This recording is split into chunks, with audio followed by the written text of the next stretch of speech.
If you want to launch profitable meta ads, here are going to be 5 tasks that you need to complete before you even load up the ads manager. The first thing and task that you need to complete is to get creative. And what I mean by this is you need to go out there and you need to get pictures of your business. So when you're going to run ads, the number one thing that people see is the actual ad itself, the image or the video, right? I recommend that you have at least 6 assets of pictures or videos ready to load up. And I had things written down here for me, so that's why I'm looking to the side. But I would do 3 photos and 3 videos, have both of them.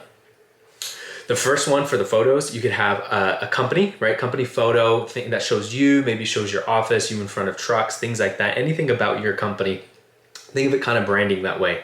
The next thing could be you in the job doing the action. If you're a personal trainer, it could be you training someone. If you're a roofing company, it's you repairing a roof, anything like that.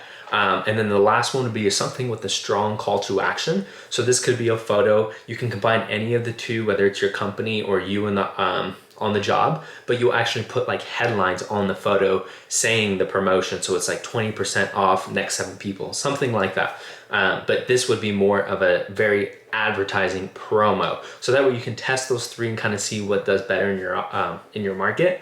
And the next thing is have 3 videos. You can follow that same concept as well. But what I recommend is that when you're gonna come up with the scripting process for your meta ad, you wanna make sure that you have an introductional video, which kind of says like, hey, my name is Giuseppe. I have a roofing company. We've been doing this for the past 20 years. And if you're in this location, like so on and so forth, like introduce yourself to the community.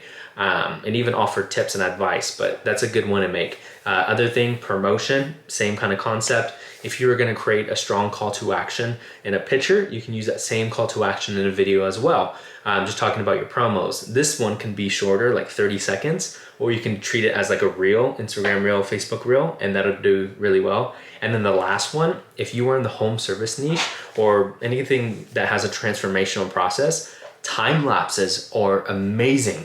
Like that's why I put it last, because I'm saving the best for last. Time lapses work really well. If you are a remodeling company, roofing company, anything where you're tearing something apart and making it better, time lapses work amazing, especially because everybody has a phone and phones have the time lapse feature. Just hook it up on like a cheap $5 Walmart tripod. You can film yourself, time lapse it, and it's basically you doing the job sped up. That's what a time lapse is, and those work amazing for ads. The second thing, so moving on to the next task that you need to complete, is going to be copywriting. Copywriting is the form of writing ads, and this is something that I personally do with my clients. This is what I'm doing all the time. Is I write all the ads out again before I even load up the ads manager, because you want to get creative. You want to get the juices flowing. You don't want to be loading up the ads manager and feeling pressure to write something. So I have some tips for you that this is what I do. So whatever, you could write down your ads before you open the ads manager. Call out the audience.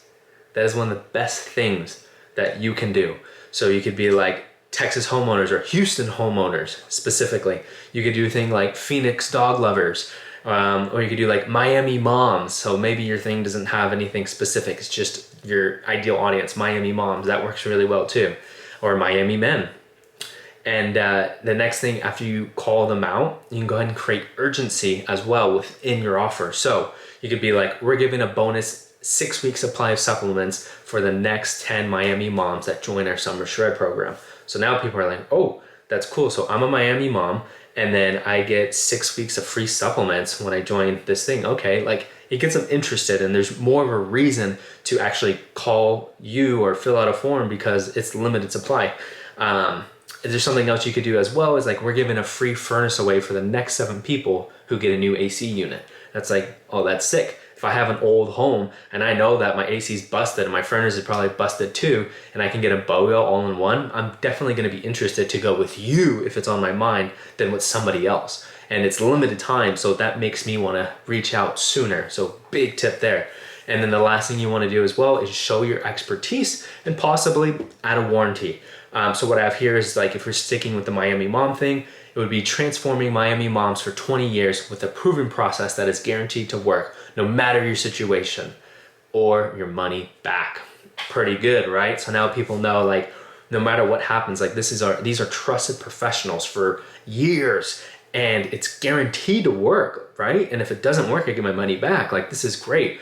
Of course, when they sign up or whatever, you can have a clause like they have to follow your advice to a T, right? So if it's fitness, everybody knows the basics, but they need to follow the diet, need to follow a workout routine, right? No cheat meals, and you have to show up a certain amount of times. Like, that'd be basics. And you can do the same thing as well with like an AC unit or remodeling, floor installation, but it's like you would have clauses where like if you have the floor, like you can't mop a fresh floor, right? Like all the water is gonna soak up and it'll ruin it, right? So you have to have your own clauses in there to be like, don't do this, don't do this. So just brainstorm the best practices of what people should do, and then that will be like in your contract. So that way, if anybody does one of those, obviously the warranty is voided. So very common stuff.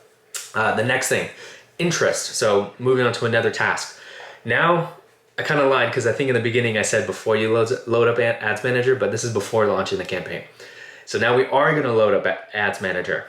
And in this section, I think it's, you have your campaign, you have your ad set, and then the ad. In the ad set level, when you are looking at your interest, go in there and brainstorm like 20 different audiences you can use. But if you are a construction company, anything contracting, home service, you would look up like home improvement, there's like home and garden, you can go down the list, interest, demographics, all this stuff. You wanna find like 20 potential audiences that are related to your service and that would be of interest. Think about things that your most common customers would like, or just general things that audiences like in general. You wanna go and write that all down, have it stored somewhere, because we're gonna use this information in the future to test. So if you have 5 ad sets at a time, you'll be testing different audiences on each, and then you always kind of take 2 out, maybe add 2 more until you kind of find the best ones. And that's a really good strategy to do, but it's so much easier to just do it before you run your ad, so that way you can go through the process. Because if you're always just trying to find new audiences in like the heat of the moment, it becomes a mess. Trust me, you don't want to do that. So do that, and then you'll be organized and ready to go. The next thing, number 4, that we're going to be doing is targeting. So you just have to decide, right? Do you want to do a radius targeting? Or are you just a shop, a location, a business location like a gym, and you just want to say, hey, everybody in 5 miles, like, come here? Or maybe if you are like a landscaper, you're willing to go up to like 30 miles out from your main location. Do you want to do that? Or do you want to cherry pick locations to see it? Maybe you are a roofing company and there's an area that has a lot of old homes. You can just put the zip codes and focus on the zip codes, so that way you cherry pick all the potential good audiences. So that's something to do. Just think about it, make a choice, and then that'll go from there. And then lastly, the last step that you should do is 5 is notifications. You need to set up an automation system to go ahead and get notified every single time a lead comes in. So there's ways to do this with Zapier, however you say it, where whenever someone fills out a form within Google, then boom, it'll put it in like a Google Sheets that you can always have on your phone, or maybe it can send you an email, send a text, something like that, but you want to automate it. What I would recommend you do though is like use a CRM system. There's a lot of them out there where it'll send you a text or email, whatever like that, but then it'll load the customer up in a CRM. So that way your staff or you is seeing the list of customers that fill out the form that need to be contacted. Then you can move them along like, oh, this person was contacted too. Are they a hot lead? Are they not interested? Or hey, maybe they just need more time nurturing. So you just put them on like a monthly newsletter, text message thing. And that would be something really good to do. You want to have that set up so that way when you do launch ads, it's not just a mess. You're getting all these leads and you're not sure who's qualified, who's not. If you set up this notification automation system beforehand, then it's going to be easy, super easy to manage. And now you don't have to worry about going to the ads manager every single day and stressing about all this stuff and testing this. No. Now you have everything you need. You can just launch it, and then every few days you can check in and make some adjustments. So highly recommend you do this, so that way you can find success and get a profitable ROI. If you have any questions and you would like possibly some help or just a discussion around your goals using something like this, you can go ahead and book a one-on-one call with myself. I'll be happy to walk you through possible solutions for yourself. At the end of it, if we want to work together, we probably can. But if not, then at least you have a free strategy call. So go ahead and see you guys in the next video. Thank you for watching. See ya.